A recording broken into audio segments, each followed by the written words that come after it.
Здравствениот сектор е еден од најважните столбови на едно општество. Без него, ниту една друга област не може да функционира како што треба. Но денес ќе зборуваме за оние кои го носат тој сектор на своите плеќа. Здравствените работници. Тие се соочуваат со сериозни предизвици како исцрпеност, умор и несоодветни услови за работа, кои не само што влијаат врз нив, туку и врз пациентите.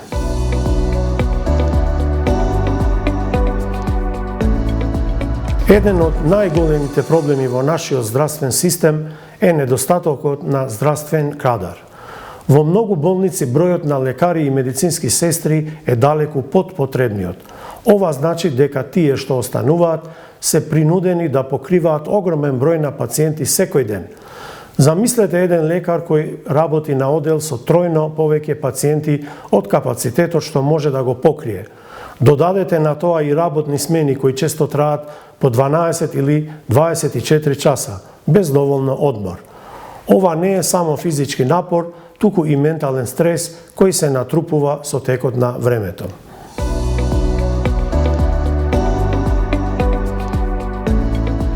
Дали сте знаеле дека просечната плата на еден млад лекар кај нас е далеку под европскиот стандард? Додека во развиените земји здравствените работници се соодветно платени и ценети, кај нас тие често се принудени да работат дополнителни смени за да ги покријат основните трошоци за живот. Оваа финансиска несигурност не само што демотивира, туку и предонесува за заминување на најдобрите кадри во странство. Тие бараат подобри услови за работа, повисоки плати и почит што ја заслужуваат.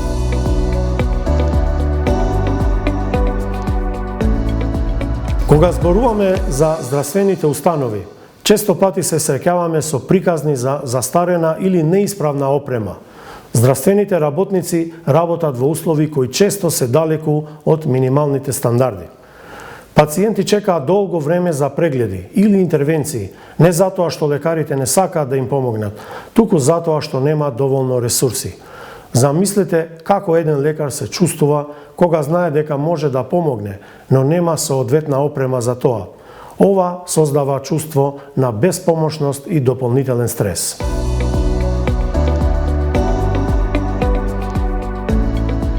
Исцрпеноста кај здравствените работници не е само физичка, туку и психолошка.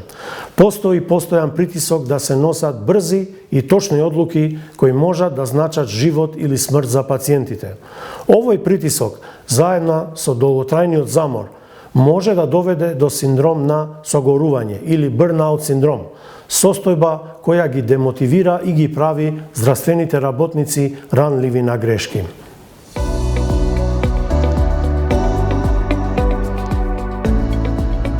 Сите овие фактори доведуваат до така наречениот одлив на мозоци. Многу млади лекари и медицински сестри, откако ќе стекнат искуство и образование, одлучуваат да ја напуштат земјата. Тие заминуваат во држави каде што трудот на здравствените работници е вреднуван, а условите за работа се значително подобри.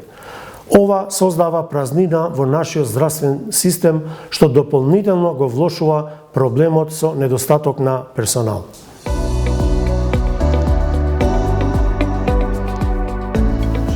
Кога здравствените работници се исцрпени, тоа директно влијае врз пациентите. Лекарите не можат да ја пружат грижата што ја сакаат и што ја заслужуваат пациентите. Ова води до зголемено незадоволство кај пациентите и губење на довербата во здравствениот систем.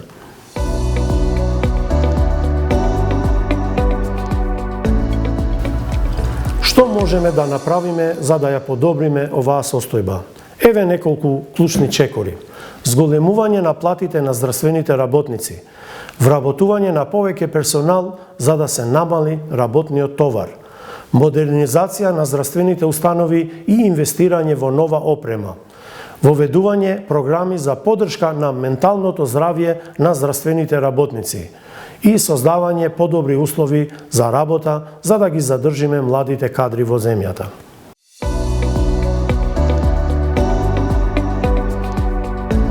Нашите здравствени работници се срцето на здравствениот систем. Тие се луѓето кои се грижат за пациентите кога најмногу им е потребно. Време е и ние да се погрижиме за нив, да им обезбедиме услови за работа кои ќе им овозможат да бидат најдобрата верзија од себе. Само така можеме да изградиме здравствен систем во кој сите ќе имаме доверба.